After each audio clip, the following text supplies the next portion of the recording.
ఓం శ్రీ సాయిరామ్. తల్లి, తండ్రి, గురువు, దైవము సమస్తము అయిన భగవాన్ శ్రీ శ్రీ శ్రీ సత్యసాయి బాబా వారి దివ్య చరణార విందములకు హృదయపూర్వక నమస్సుమాంజలు సమర్పిస్తూ అందరికీ సాయిరామ్.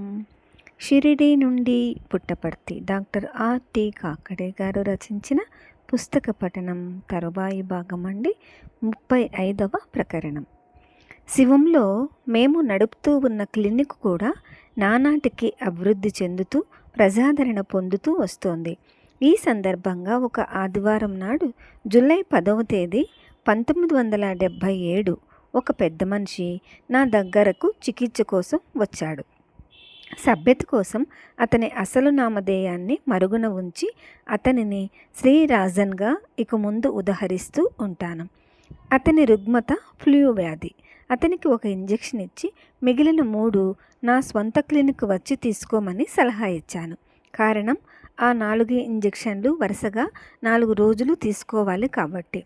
ఆ ప్రకారమే అతను మరునాడు ఇంజెక్షన్ తీసుకోవడానికి బర్కత్పురాలో ఉన్న నా ఆసుపత్రికి వచ్చాడు. కానీ ఇంజెక్షన్ ఇవ్వడానికి అతను భుజాన్ని చూపడానికి కొంచెం సందేహించాడు. కారణం అడిగితే అతడు సంకోచిస్తూ తన భుజం మీద తనకొక చర్మవ్యాధి ఉందని, ఆ విషయం ఇంతవరకు చాలా గోప్యంగా ఉంచానని చెప్పాడు. నేను చకితుడనై అటువంటి విషయాలు ఎప్పుడూ రహస్యంగా ఉంచటం వివేకం కాదని, అధమ పక్షం డాక్టర్ దగ్గరైన విషయం వివరించి చెప్పి అవసరమైన చికిత్సను సకాలంలో పొందడం సర్వథా శ్రేయస్కరమని నచ్చచెప్పాను. ఈ ఇంజెక్షన్ కారణంగా 3 రోజులు వరుసగా రావడం మూలాన మా ఇద్దరి మధ్య పరిచయం కొంచెం ఎక్కువయి ఒకనాడు తన వ్యాధిని గురించిన తన అనుమానాలు, భయాలు నాకు తెలియపరిచాడు. ఈ చర్మవ్యాధిని కొంతకాలంగా తాను గమనిస్తూ ఉన్నానని, ఈ వ్యాధి అంటువ్యాధి ఏమోనని, వంశపారంపర్యంగా వచ్చే వ్యాధి అని తన భయమని, ఆ కారణంగా తన సుఖాన్ని దృష్టిలో ఉంచుకొని తాను వివాహం చేసుకుంటే ఈ వ్యాధి తన పిల్లలకు, తన భార్యకు కూడా సంక్రమించే అవకాశం ఉంటుందేమోనని తాను వివాహం చేసుకోకూడదని నిశ్చయించుకున్నానని తన మనస్సులోని భావాలన్నింటినీ నా ముందర వెలిబుచ్చాడు. అతని భయాలను నేను అర్థం చేసుకోగలిగాను. అతని భావాలను, అంతఃకరణ శుద్ధిని గౌరవించాను. ఆ వ్యాధిని గురించి నిజానిజాలు తెలుసుకొని క్షుణ్ణంగా పరీక్ష చేసి తగిన చికిత్స చేసి అతని మనస్సులోని ఆరాటాన్ని తగ్గించాలని మనసారా కోరుకున్నాను. పరీక్షలన్నీ చేసి అది అంటురోగం కాదని, వంశపారంపరంగాన వచ్చే రుగ్మత అసలే కాదని, బహుశా ఈ వ్యాధికి మూల కారణం జీర్ణకోశ సంబంధమైన ఎమీబియాస్ కావచ్చునని అవసరమైన చికిత్స ప్రారంభించి అతనికి ధైర్యాన్ని చేకూర్చి అనుమాన నివృత్తి కూడా కలిగించాను. 1 నెల రోజుల చికిత్స అనంతరం అతనికి ప్రత్యక్ష నిదర్శనం కనిపించింది. తన చర్మం యథాపూర్వ స్థితికి రావడం కొంచెం అనుమానాస్పదమే అయినా ఈ రుగ్మత యొక్క గతి నిరోధింపబడిందని, కొంతకాలానికి పూర్తిగా నిర్మూలనమయ్యే అవకాశం లేకపోలేదని అతనికి నమ్మకం కలిగింది. మా ఇద్దరి మధ్య ఆత్మీయత పెరుగుతూ వచ్చింది. తన మనసులో ఉన్న సందేహాలను, భయాలను, ఇతర భావాలను కూడా నాతో మర్మం విడిచి చర్చించేవాడు. శ్రీరాజన్ చాలా సరసుడు, సహృదయుడు, మంచి సంస్కారం గల మనిషి, సున్నితమైన భావాలు, ఆదర్శవంతమైన నడవడిక కలవాడు. తన రుగ్మతను గురించిన అపోహల వలననే తన సుఖం కోసం ఇంకొక వ్యక్తిని బలి చేయడం ఇష్టం లేకనే ఇన్నాళ్ళు వివాహ బంధాన్ని దూరంగా ఉంచానని భీష్మించుకొని కూర్చున్నాడు.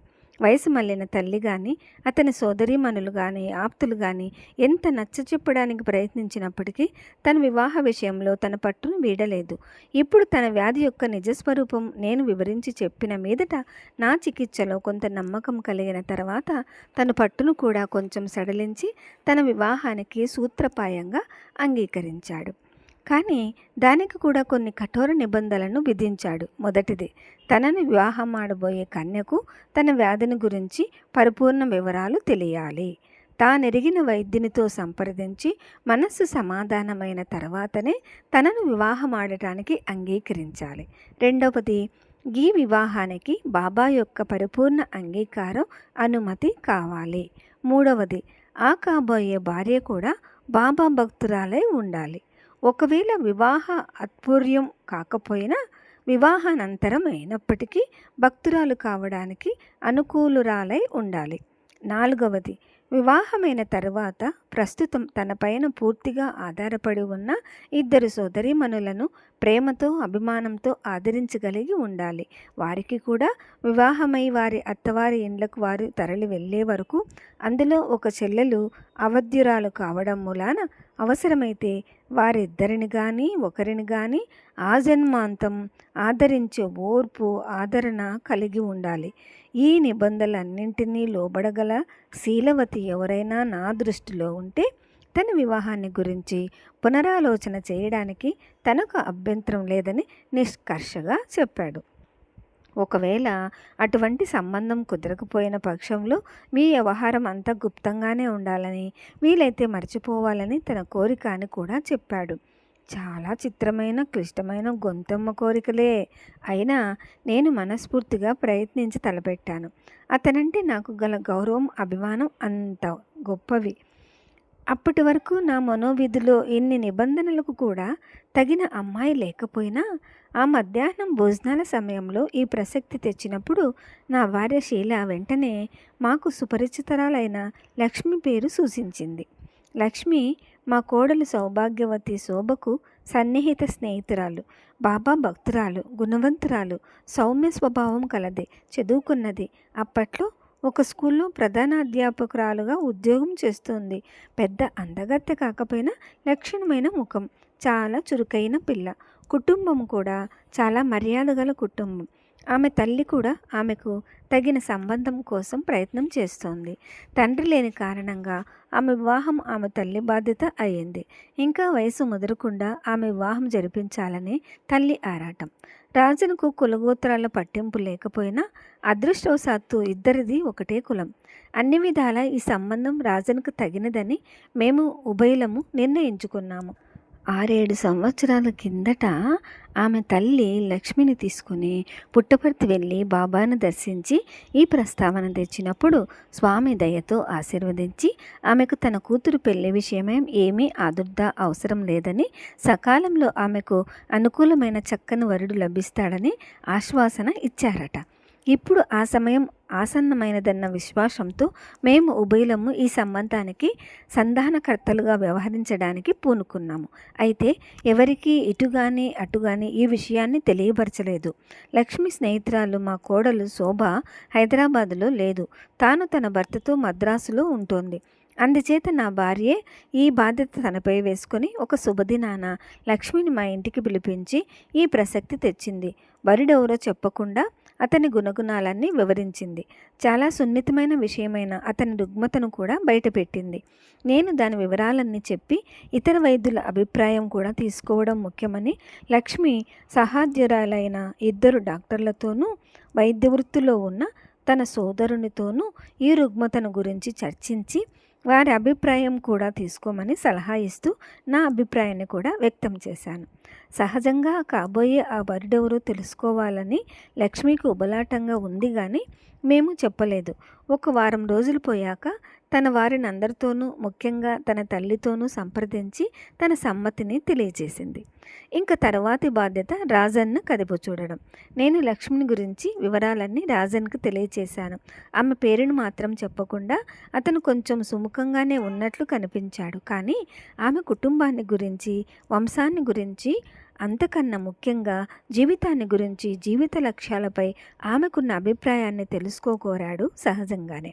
ఆమె కూడా తన కులానికే చెందినది అయినప్పటికీ అలా సంతోషించి ఆ విధంగా కనిపించాడు. అంటే సంతోషించినట్టే కనబడ్డాడు నాకు. ఆమె విద్యార్హతలు, ఆమెకు సంఘసేవ ఎందున్న అభిరుచి అతన్ని ఆకర్షించాయి. అంతకన్నా ముఖ్యంగా ఆమె కూడా బాబా భక్తురాలన్న విషయము అతన్ని చాలా తృప్తిపరిచింది. లక్ష్మి తరచూ శివం భజన కార్యక్రమాలకు హాజరవుతూ ఉండేది. రాజన్ సోదరి కూడా ఆ భజనలకు రావడం అలవాటు. అందుచేత వారి ఇరువురు ఒకప్పుడు కాకపోతే మరొకెప్పుడైనా సరే కలుసుకొని ఉండటానికి అవకాశం ఉంది. కలుసుకోకపోయినా తప్పకుండా ఒకరినొకరు చూసి ఉంటారు. రాజని ఇంట్లో నెలకొకసారి భజన ఏర్పాట్లు చేసేవారు. ఆ భజనలకు ఇరుగు పొరుగున స్త్రీలు, పరిచయస్తులు వస్తూ ఉండేవారు. నేను కూడా అప్పుడప్పుడు వెళుతూ ఉండేవాడిని. ఒకసారి నేను అక్కడికి వెళ్ళినప్పుడు అక్కడ లక్ష్మిని చూసి ఆశ్చర్యపోయాను. ఆ భజనలకు లక్ష్మి తరచూ వెళుతూ ఉండేదని నాకేం తెలుసు? అయితే మా సారథ్యం ఇంకా సులభమవుతుందన్నమాట అని సంతోషించాము. నేను నా భార్యను ఇదే అదనుగా తీసుకొని 1-2 సార్లు రాజన్ సంగీత జ్ఞానాన్ని గురించి, అతను పాడే భజనల గురించి, వాళ్ళ కుటుంబాన్ని గురించి, అతని అప్పచెల్లెళ్ళను గురించి అప్పుడప్పుడు ప్రసంగాంతరంలో లక్ష్మిని ప్రశ్నిస్తూ వచ్చాను. ఆమె సమాధానాలన్నీ సుముఖతగానే వ్యక్తం చేయడంతో నేను ధైర్యం చేసి ఒకనాడు నేను ఆమెకై ఉద్దేశించిన వరుడు రాజేనని నా రహస్యాన్ని బయటపెట్టాను. ఆమె కొంచెం ఆశ్చర్యంతో తబ్బిబ్బయింది కానీ ఆమె కళ్ళల్లో మాత్రం తృప్తి, సుముఖత స్పష్టంగా కనిపించాయి. నాకు పరమానందమైంది. కానీ ఈ విషయాన్ని ఇంకా కొంతకాలం గోప్యంగానే ఉంచమని రాజన్ కుటుంబాన్ని గురించి తాను ఇంకా కొంత వివరంగా తెలుసుకున్నదాకా తొందరపడి ఒక నిర్ణయానికి రావద్దని ఆమెకు సలహా ఇచ్చి, తాను శివంలో భజనలకు వచ్చినప్పుడు రాజన్ అక్కచెల్లెళ్లను కలుసుకుంటూ తనకు కావలసిన వివరాలను సేకరించమని కూడా చెప్పాను.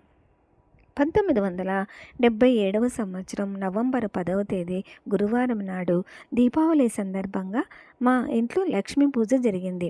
ఆ పూజకు లక్ష్మీ రాజన్లతో పాటు ఇతర స్నేహితులను, సాయి భక్తులను ఆహ్వానించాము. లక్ష్మీ పూజ అనంతరము సాయి భజన కూడా ఏర్పాటు చేశాము. భజన అనంతరం లక్ష్మీని, రాజన్ను, ఇతర స్నేహితులను వారిని వీరికి పరిచయం చేయడం జరిగింది. ఆ పరిచయ కార్యక్రమంలో రాజన్, లక్ష్మిలు ఒకరినొకరు తెలుసుకోవడానికి పరస్పరం వారికి చక్కని అవకాశం కల్పించాను. కానీ ఈ అవకాశం నేను ప్రయత్నపూర్వకంగానే కల్పించానని కానీ లక్ష్మి తనకై నేను ఉద్దేశించిన వధువునని కానీ రాజన్కు అనుమానమైనా కలగకుండా జాగ్రత్త పడ్డాను. ఆ మరునాడు రాజన్ తన ఆఫీసు నుండి ఇంటికి వెళుతూ మా క్లినిక్ వచ్చినప్పుడు లక్ష్మిని గురించి తన అభిప్రాయం ఏమిటని ప్రసంగవశాత్తు అడిగాను. అతని అభిప్రాయం చాలా అనుకూలంగాను, ఆశాజనకంగాను ఉందని నాకు తోచిన తర్వాత అతనికి నేను ఉద్దేశించిన వధువు లక్ష్మీనన్న రహస్యాన్ని బయటపెట్టాను. అతను కూడా చాలా సంతోషించినట్టు కనపడ్డాడు. నా ప్రయత్నం సఫలీకృతమైంది. ఈ విషయం ఇద్దరికూ విడివిడిగా తెలియజేసి ఇక వారిద్దరూ పరస్పరం నిర్మోహమాటంగా, ఆత్మీయంగా తమ వివాహ విషయమై మాట్లాడుకోవలసిన తరుణం వచ్చిందని నచ్చచెప్పి అందుకు తగిన అవకాశాలు కలుగజేశాను. అటువంటి పరస్పర సంభాషణల అనంతరం బాబా వారికి ఉత్సాహాన్ని కలుగజేస్తాడని నేను ఎంతో నమ్మకంతో సంతోషించాను. ఇక మిగిలింది శ్రీ బాబావారి అనుగ్రహం, ఆమోదం, శ్రీవారి ఆశీస్సు. ఇది వరకు ఒకసారి రాజన్ బెంగళూరులో పనిచేస్తూ ఉన్నప్పుడు అతని పై అధికారి ద్వారా ఒక సంబంధం చర్చకు వచ్చిందట. రాజన్, ఆ అమ్మాయి కూడా పరస్పరం సమాలోచనలు జరుపుకొని వివాహం చేసుకోవడానికి అంగీకారానికి వచ్చారట. కానీ స్వామి అనుమతి లేనిది ఈ వివాహం జరగకూడదని రాజన్ పట్టుబట్టినందువల్ల బాబాను సందర్శించి వారి అనుజ్ఞను తీసుకునే ఉద్దేశంతో రాజన్ ఆ కాగల వధువు పుట్టపర్తి ప్రయాణమయ్యారు. కానీ ఏ కారణం చేతనో ఈ సంబంధానికి బాబా అంత సుముఖత చూపలేదట. రాజన్ చాలా ఆశాభంగం చెందాడు. కానీ బాబా యందు అచంచల విశ్వాసం కలవాడు కాబట్టి ఆ నిర్ణయానికి లోబడి ఆ వివాహ ప్రయత్నం విరమించుకున్నాడట. చిత్రం, 6 నెలలు తిరగకుండానే ఆ పిల్ల రక్త క్యాన్సర్ వ్యాధి వల్ల బాధపడి కొద్ది రోజులకే స్వర్గస్థురాలైందట. పాపం. ఇవన్నీ బాబాకు తెలుసు. ఇంకొక పర్యాయం కూడా ఈ విధంగానే ఇంకొక సంబంధం కూడా చెడిపోయిందట. ఈ సంబంధాన్ని రాజన్ తల్లి తదితర బంధువులు సంప్రదించుకొని నిర్ణయించారట. పిల్ల చాలా అందగత్త, అన్ని లక్షణాలు బాగున్నాయి. రాజన్ కూడా నచ్చింది. వివాహ ప్రయత్నాలు కూడా ప్రారంభించారు. ఈ సంబంధం బాబా తప్పక అంగీకరిస్తారని ధైర్యంతో రాజన్ ఆ పిల్లను బాబాకు చూపించి వారు అనుమతిని, ఆశీస్సులను తీసుకోవడానికి పుట్టపర్తి తీసుకుని వెళ్ళారట. బాబా వారిని కాగల వధూవరులిద్దరూ దర్శించినప్పుడు బాబా అతి క్లుప్తంగా, పోనీ ఇంకో సంబంధం చూసుకోకూడదు అని అన్నారట. ఆ మాటలలో అంతరార్థం గ్రహించిన రాజన్ ఈ సంబంధానికి కూడా స్వస్తి చెప్పాడట. ఈ 2 సంఘటనలతో అనుభవమైన తర్వాత రాజన్ ఇక తన వివాహ ప్రసక్తి మానుకొని ఇక వివాహమే చేసుకోకూడదని నిశ్చయించుకున్నాడట. కానీ ఇంతకాలం తన మనసును మార్చుకొని లక్ష్మితో తన వివాహానికి బాబా అనుజ్ఞను కోరాలని నిశ్చయించుకున్నాడు. 1978వ సంవత్సరం ఫిబ్రవరి మాసారంభంలో రాజన్కు బొంబాయికి బదిలీ చేస్తూ ఉత్తర్వులు జారీ అయ్యాయి. వారి ప్రధాన కార్యాలయం నుంచి అప్పటికి రాజన్కు 3 వారాల సెలవును అనుభవించడానికి అర్హత ఉంది.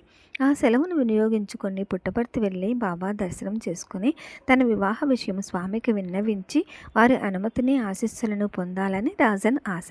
పుట్టపర్తి చేరిన కొన్ని రోజుల వరకు బాబా దర్శనం కోసమే వేచి ఉండవలసి వచ్చింది. ఆ తర్వాత బాబా వచ్చేవారు కానీ రాజన్ కూర్చున్న స్థలం వరకు వచ్చి ఒక మందహాసం చిలికించి అతనికి మాట్లాడటానికి అవకాశం ఇవ్వకుండా నిష్క్రమించేవాడట. పాపం రాజన్కి చాలా ఆశాభంగం కలిగింది. ఇది తెలిసిన ఒక స్నేహితుడు, బాబాకు చాలా సన్నిహితుడు, బాబా సంస్థల్లో ఒక సభ్యుడు చొరవ తీసుకొని రాజన్ కోరికపై బాబాతో ఈ ప్రస్తావన తెచ్చాడట. బాబా అతన్ని సున్నితంగా మందలించి, నీవు నీ స్నేహితుని పక్షాన నాతో చెప్పడానికి వకాలత తీసుకున్నావా? ఇందులో నీ జోక్యం అవసరం లేదు. సమయం వచ్చినప్పుడు అతనే నన్ను అడుగుతాడు. సకాలంలో అతనికి సరైన సమాధానం నేనే చెబుతాను అన్నారట. సాధారణంగా ఒకరి తరపున ఇంకొకరు ఏ విషయాన్ని ముచ్చటించడం బాబా హర్షించరు. ఎవరి సమస్యలు వారే తమ ముందుంచాలి. వాటి నివృత్తిని స్వామియే వారికి స్వయంగా సూచిస్తారు. అందుచేత బాబా నుంచి ఈ సమాధానం రావడంలో ఆశ్చర్యం లేదు. రాజన్ స్నేహితుడు కొంత నిరుత్సాహపడినా రాజన్కు మాత్రం ధైర్యం చెప్పి అవకాశం చూసుకొని తానే బాబాతో ఈ ప్రసక్తిని తేవడం ఉచితమని సలహా ఇచ్చాడు. అట్టి అవకాశం కోసం రాజన్ అతి ఆత్రంగా ఎదురు చూస్తూ కాలం గడిపాడు. ఆ మరునాడు నాకు ఒక చిత్రమైన స్వప్నం వచ్చింది. బాబా తన భక్తులలో కొందరిని కూర్చోబెట్టుకొని కొన్ని విషయాలను ముచ్చటిస్తున్నారట. వారితో నేను కూడా ఆ భక్త బృందంలో ఒకడిని. బాబా ప్రవచనం ముగిసిన తర్వాత నేను లేచి రాజన్ వివాహ ప్రసక్తి తెచ్చి దయ ఉంచి వారి వివాహానికి అనుమతి ఇవ్వమని కోరానట. బాబా నన్ను వారించి కూర్చోమని చెప్పి, నువ్వేమీ ఆదుర్దాపడకు, వారింకా కొంతకాలం వేచి ఉండాలి అని చెప్పి నాకు ఒక పలకను చూపారట. దాని మీద 19/4 అని వ్రాసి ఉంది.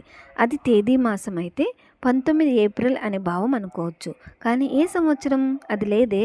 నేను కూర్చున్నాను, కల కరిగిపోయింది. ఈ సంగతికి రాజన్కు తెలిపాను. నిజమే, అది ఏప్రిల్ నెల 19 తేదీ కావచ్చు, కానీ సంవత్సరం తెలుపలేదే. ఆ వివరం కోసం వేచి ఉండక తప్పదు అని నిట్టూర్చాడు. రాజన్ బొంబాయిలో తన ఉద్యోగంలో చేరవలసిన సమయం ఆసన్నమైంది. అతను హైదరాబాద్ వీడి బొంబాయి ప్రయాణమయ్యాడు. ఓం శ్రీ సాయిరామ్. తర్వాయి భాగం వచ్చే వారం విందామండి. జై బోలో భగవాన్ శ్రీ సత్యసాయి బాబాజీకి జై. సమస్తలోకాః సుఖినో భవంతు. ఓం శాంతి శాంతి శాంతి. అందరికీ సాయిరామ్.